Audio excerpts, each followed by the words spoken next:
Hi, Divesters. My name is Rudinav Vincent, and I am the founder and CEO of Divest, where diversity meets inclusion at work. Divest democratizes content-rich experiences, knowledge sharing, and best practices presented by DEI, HR, and business leaders from a wide range of industries who are making the business case in diversity, equity, and inclusion. In order to drive growth and provide leaders like you with opportunities, we present actionable insights that may help you with the challenges you face today and lead in creating the organization of the future. We believe this is what modern organizations need to look like. So let's jump right into it. Our guest for today is one of Canada's leading experts in disruptive technologies, innovation processes, and diversity. Dr. Wendy Suker, Professor of Entrepreneurship and Strategy and founder of the Diversity Institute at Ryerson University. Dr. Suker has written more than 200 papers on technology, innovation, and management, and is the co-author of the bestseller, Innovation Nation, Canadian Leadership from Java to Jurassic. Dr. Suker is the founder of Ryerson University's Diversity Institute, which she founded in 1999, and has led projects aimed at promoting the participation and advancement of underrepresented groups. Dr. Suker has assisted organizations in becoming more inclusive through innovation programs such as Diversity Leads, which is funded by the Social Sciences and Humanities Research Council, which tracks the progress, impediments, and evidence-based strategies for promoting diversity in organizations. She is a recipient of the Governor General's Meritorious Cross, one of Canada's highest civilian honors. She was also named as one of University of Toronto's 100 alumni who shaped the century, was selected in 2013 as one of Canada's top 25 women of influence, and in 2010 was selected as one of the 25 transformational Canadians by the Globe and Mail, La Presse, and CTV. More recently, she received the Black Business Professional Association's Harry Jerome Diversity Award, and in November of 2016 became a fellow of the Canadian Geographic Society. Dr. Suker holds an MA and MBA from the University of Toronto, a PhD from the Schulich School of Business, York University. She has also received an honorary doctorate from Laval University in Medicine, Dentistry, and Nursing, and an honorary Doctor of Law from Concordia University. Dr. Suker will be presenting on the 50-30 Challenge and building diverse organizations. Dr. Suker, a warm welcome, and thank you so much for supporting DIFEST as always. I'm always thrilled to be included. Thank you so much. So I should start by saying that I'm joining you today from Toronto, which is the traditional territory of the Mississauga of the Credit, the Haudenosaunee, the Chippewa, the Wendat, and the Anishinaabe people. And I say that because in Canada, increasingly, we've become aware of the importance of truth and reconciliation in our dealings with Indigenous peoples, as well as the history of cultural genocide. Several months ago, it came to light that there were more than 200 bodies of children in unmarked graves in Kamloops, BC. And since then, we've found thousands and thousands of more victims of residential schools. And I start by saying this because for me, there were a lot of lessons learned through this process.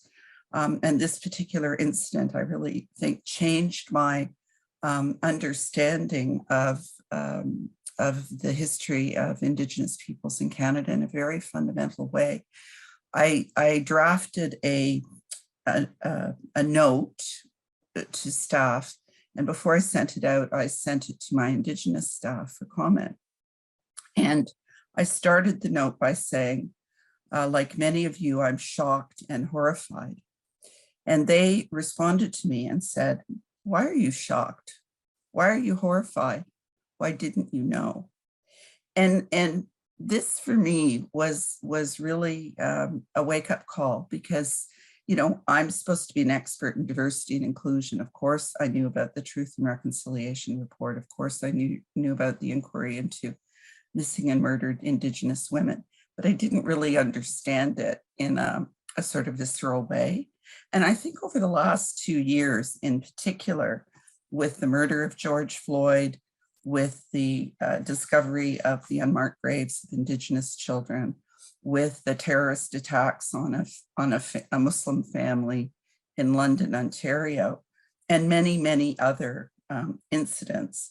Issues around diversity and inclusion have become far more central to the work, not just that we do at the Diversity Institute, but to organizations across the country and around the world.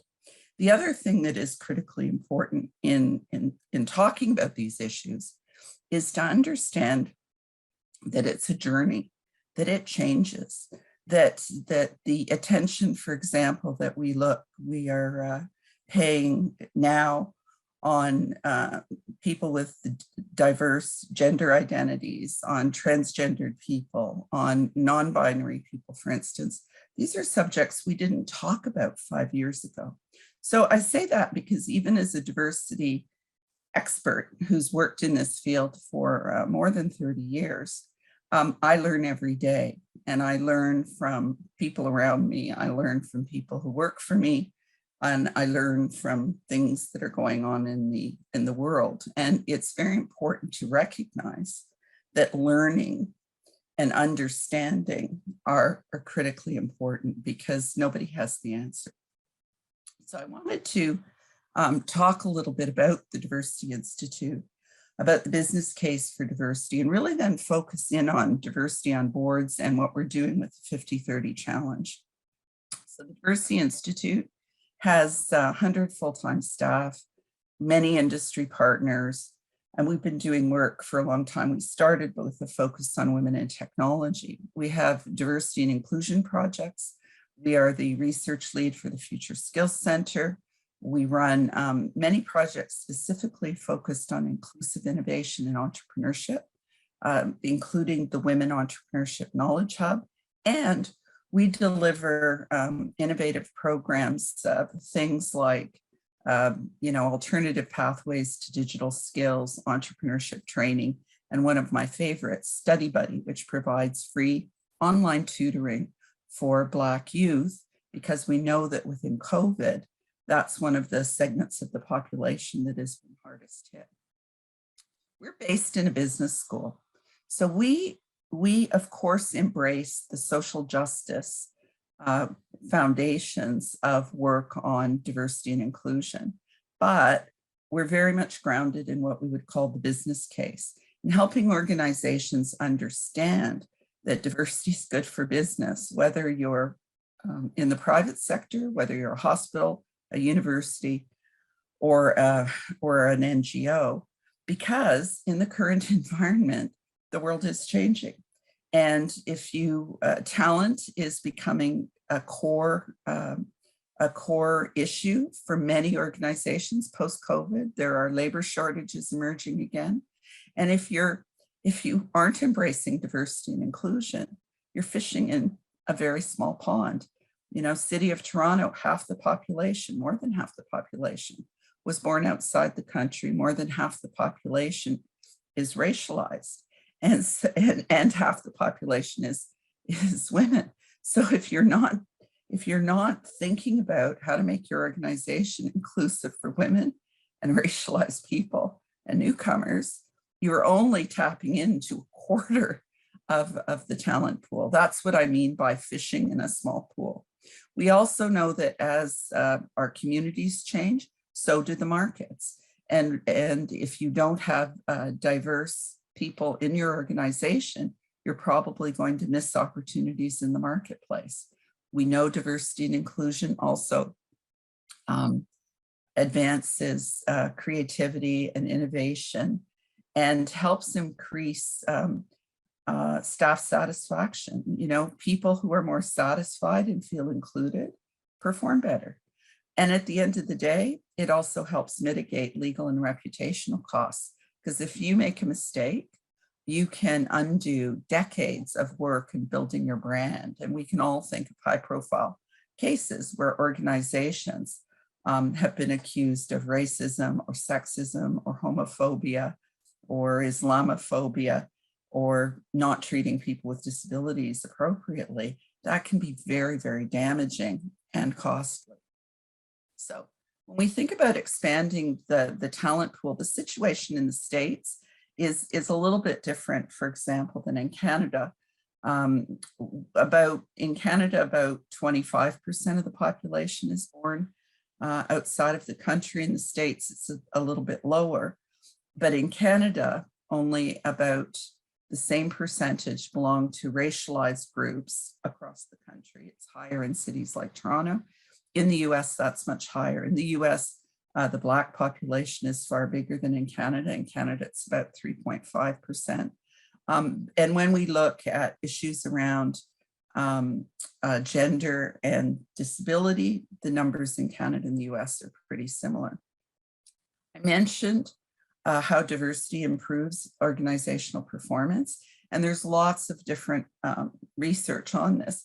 It's not a linear relationship. It's not as if, you know, we put 3 women on our board and our sales will go up 30%. It's a more nuanced relationship between diversity and inclusion and productivity, but there's clear evidence that doing this well is associated with performing well, whether we're talking about revenues or other things.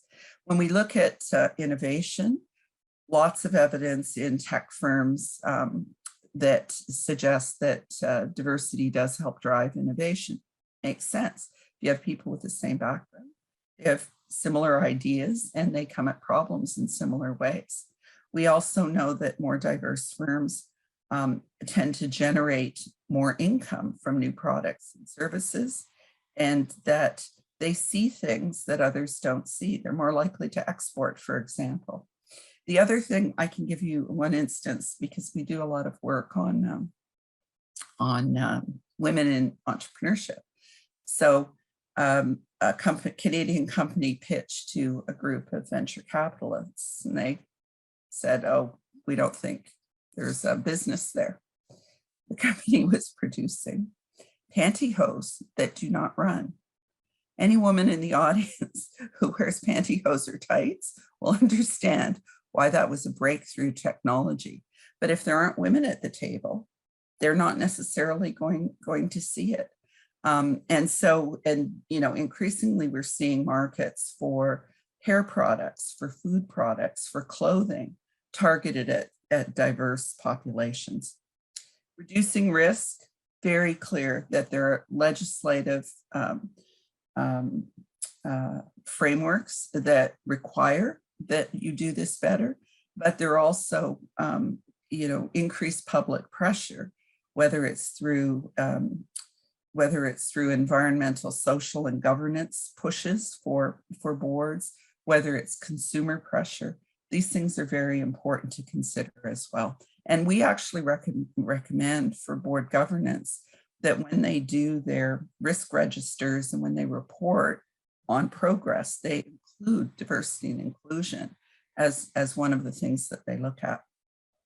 We know there are no simple solutions to complex problems. When you want to deal with issues like this, you have to think about complex systems. You have to think about how societal level forces interact with organizational level forces, and frankly, how individuals in those organizations behave. And so we take a very systematic approach, looking at issues at the societal level, like stereotypes. There's very strong evidence that most people associate, for example, leadership with men.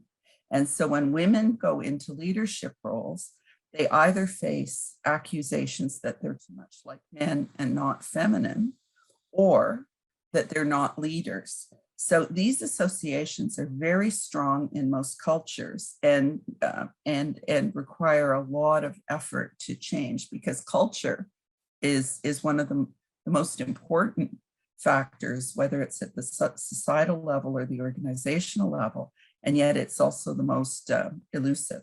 We know that legislation is key, and most countries in the world are increasingly using legislative measures to advance diversity and inclusion, but there are big variations. Policies have a huge impact. We know that in Quebec, for example, which is a province in Canada, women are more likely to be entrepreneurs, more likely to be in leadership roles in the public and private sector, in part because they have universal affordable childcare. Canada is now looking at this on a national level. Access to childcare, especially during COVID, has really become a critical issue. And as the president of the Ontario Chamber of Commerce said, childcare is not a women's issue. Childcare is an economic issue, because if we don't have good and affordable childcare, many women will choose not to enter the workforce. We know that our immigration policy has a huge and profound impact as well.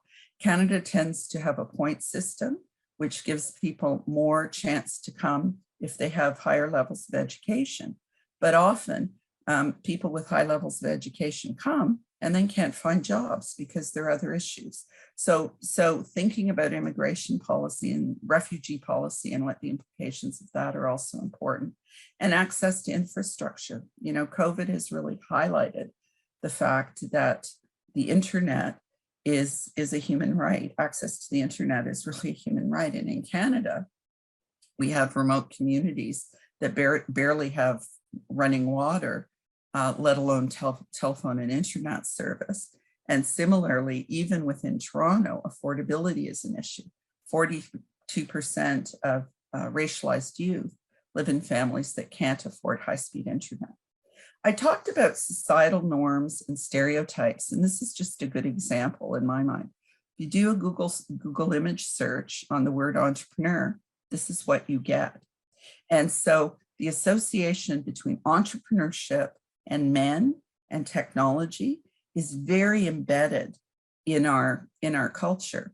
You don't think about Celine Dion, for example, who's a Canadian singer, as an entrepreneur, but her business is worth $600 million. You don't think of Kylie Jenner, perhaps, as an entrepreneur. She was a billionaire at the age of 20, selling on a Canadian platform called Shopify. So if we challenge the assumptions about leadership, about entrepreneurship, we start to open up space for women and others. You can't read this, but, and I apologize, people who are interested can get access to it after the call. But one of the things I just wanted to show is that countries around the world, as I mentioned, have started to introduce policies to advance the representation of women, primarily on boards and in leadership roles. And many of them, especially those that have high levels of women in leadership and women on boards, use quotas, where the legislation says you must have 30% women on your boards. Some, like the state of California, have negative programs where they say, they don't set a quota, but they say you can't have none, no corporate zeros, as we call them. I would say, however, that the evidence about quotas versus setting targets or comply or explain legislation, which is what Canada has, the evidence about what works better is a bit unclear because of those cultural issues that I mentioned. So when we think, for example, of Scandinavian countries, we know that they historically have had a strong commitment to gender equality. So are the quotas driving gender equality on boards, or are the quotas reflecting cultural values? Those are some of the big questions that we have to consider. In addition to things like quotas or comply or explain legislation, which requires that companies set targets and then report on them, we also have voluntary codes. And again, some of these voluntary codes are focused primarily on women and the representation of women, like the 30% Club, which has over 200 companies in Canada alone and companies around the world sign on to say we commit to having at least 30% of our board members women, or Black North, which has a series of commitments that organizations have signed on to, and I think there are about 500 organizations that have stepped up. And then there are also sectoral codes like the Responsible Investment Associations code, or the electrical manufacturers code, or NRCan's codes. So there are also codes that are very specific to sectors. These codes are not legislative, meaning if you don't meet the targets, you're not fined or penalized, but they send a signal and they establish some accountability for companies to move forward on diversity and inclusion. The other thing that for me is really important is to move beyond gender, because if all you do is replace the white man on the board with white women, you're not actually responding to the issues that I identified earlier. And that's why I'm a big fan of the 50-30 challenge, which is a program that the federal government in Canada has introduced. And historically, we had a real challenge with this idea of quotas versus targets. And, while quotas you can set for women, because women are generally 50% of the population wherever you go in Canada, it's much more difficult in addressing other diverse groups. So, for example, I mentioned in Toronto, more than half the population is racialized. But if you go to St. John's, Newfoundland, it's only about 7%. How could you set a quota for racialized people on your board that would meet the needs of both Newfoundland and the city of Toronto? And that's why I like the 50-30 challenge, because what it says is you need to strive for gender parity, which means 50% or more women and non-binary people. And you also need to have significant representation. That's the 30%. But that significant representation of racialized people, of persons with disabilities, of 2S LGBTQ+, of Indigenous peoples, that 30% can be a different combination. So for example, you could have a board of 10 people, half of them are women. Of those women, one is racialized, one is Indigenous, and one is a person with a disability, and you would be compliant with the 50-30 challenge. Or you could have a board with 10 people, of which 50% are women, and you have one racialized woman and two racialized men. You would still hit the requirements, but it allows flexibility for organizations to set their own targets that are appropriate to the context and the sector that they work within. And again, this is a voluntary code. Organizations sign up and are expected to track their progress, are expected to have strategies to achieve the 50-30 challenge. Eventually, we expect the federal government will start to use this as a lens that they apply, for example, to procurement opportunities or to funding opportunities, because procurement is a huge lever and government is starting to use that more and more to drive diversity and inclusion. But again, it's a soft measure. It's not a hard measure.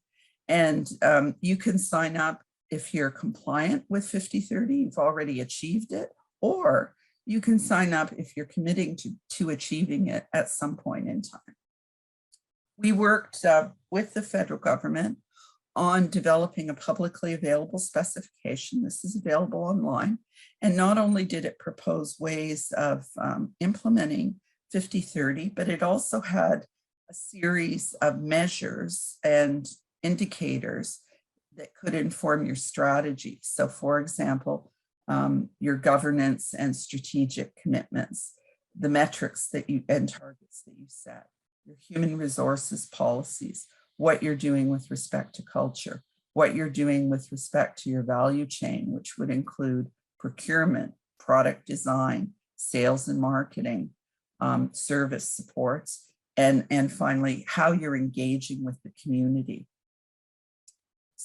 So among the indicators, and these are indicators that we at the Diversity Institute use when we work with companies to help them, or organizations, to help them develop their diversity and inclusion strategies. These indicators include, as I said, 6 dimensions of organizations.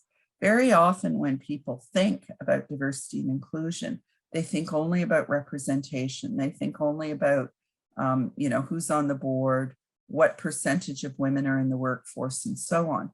Those things are important, but they're not sufficient. If you really want people to feel included in the organization, you have to pay attention to the culture and the values.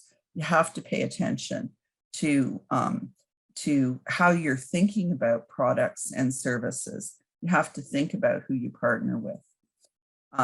Part of this is also potentially benchmarking. And again, the Diversity Institute has a tool where we look at each of these factors through an instrument which asks questions and collects data. And then we can assess where you are. It isn't to say that everybody has to have a skills matrix for their board, but it's probably a good idea. It isn't to say that everybody has to have a diversity procurement policy, but it's probably worth thinking about if you're large enough and if you want to be seen as a leader in this field. And we have lots of, as I said, for each of these categories, there's 10 to 20 indicators around how you would show that you have good practices for leadership and governance, which would include setting targets, which would include communicating the strategic importance of diversity, which would include challenging norms, which would include, as I mentioned, embedding it into your quality and risk frameworks and reporting regularly. HR practices, how you define positions is really important. Very often people hire in their own image. I'm an engineer who went to Queen's. I'm not actually, but if I were an engineer who went to Queen's, I might be looking to hire other engineers who went to Queen's, but it may not be necessary for the position that they be an engineer, and certainly not that they went to Queen's. But we get into these patterns of reinforcing historic ways of approaching skills and talent that often don't meet the needs of organizations. And so with your HR practices, there's a systematic approach to going through and asking questions about, are you creating unintentional barriers or embedding bias in your programs? Values and culture, I said, I think it was Drucker who said, culture eats strategy, meaning you can have a strategy, but if you don't have the right culture, the strategy is just words on paper. And so we have a bunch of indicators, again, for organizations that are embracing diversity and inclusion in their values and culture. And these include policies, but they also include engagement surveys, where you look at whether or not there are differences between how women and men, how racialized people and non-racialized people, how Indigenous people and others feel about their workplaces. Do they trust their coworkers? Do they think that they have opportunities? Do they have the support that they need? Looking at those issues becomes a really good indication of your culture. And we've also dug more deeply into very specific dimensions of this. One example, we did a survey of Muslim women in the workplace and found a story of a man who worked on Bay Street in the financial services sector. He went out drinking with his colleagues every Friday night, and he told them he was a recovering alcoholic, rather than revealing that he didn't drink because he was a devout Muslim. That tells you something about the lack of inclusion that he felt in the workplace, the fear that he had that he would be judged and discriminated against. Look at the last comment. I had early in my career shared the same wisdom from mentors. Hide who you are until you get promoted so high they can't get rid of you without people noticing. That was Colin Druin, who's the executive director of Pride at Work. There are many people who feel forced to hide dimensions of their identity because of fear of discrimination. Measurement is important. What gets measured gets done. You need targets and you need accountability. And as I said, you need to think about diversity and inclusion at every step of your business, your procurement policies, your product design, your services. I've had recent experiences, for example, I do have a cell phone, an iPhone, a smartphone, but I don't like using it.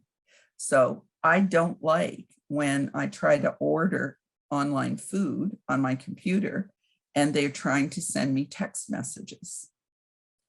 If you don't take into account age, for instance, the age of your customers, and the fact that not all your customers can afford or like using text, using iPhones when you set up customer service, that has a big impact on who's included and who's excluded.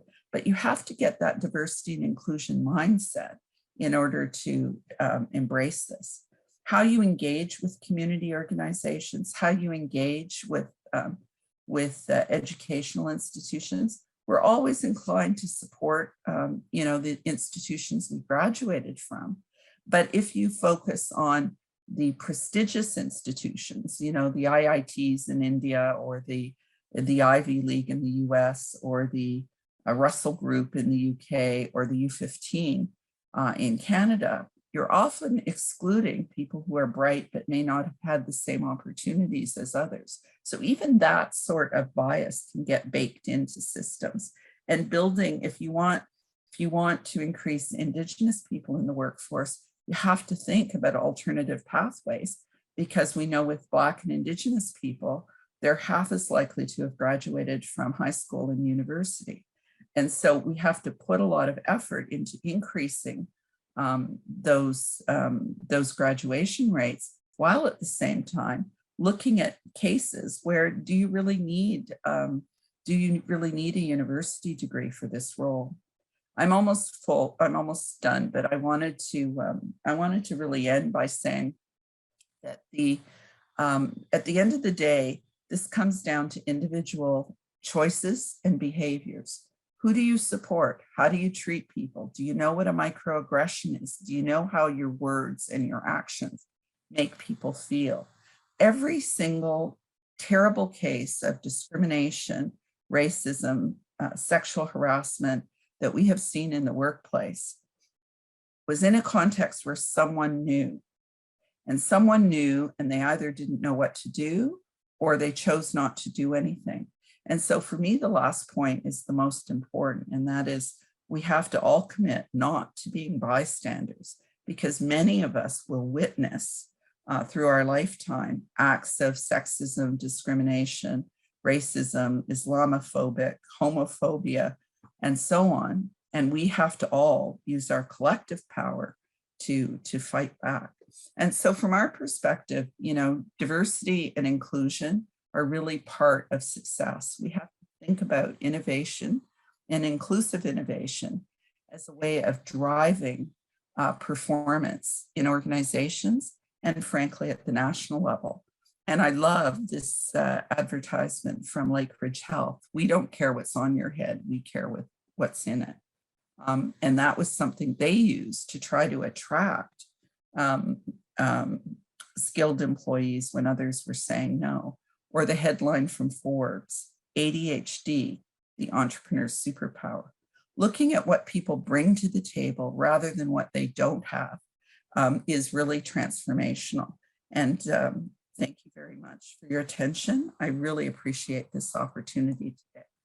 For our listeners, thank you so much, Dr. Sukkar. I mean, for our listeners, especially outside Canada, who have the intention of migrating to Canada, I mean, they've heard mixed stories from their families, from their friends, and the point that you rightly made, that some people who are very highly qualified, we have the most qualified, immigrants in the world that come to Canada. How is the 50-30 challenge going to impact them?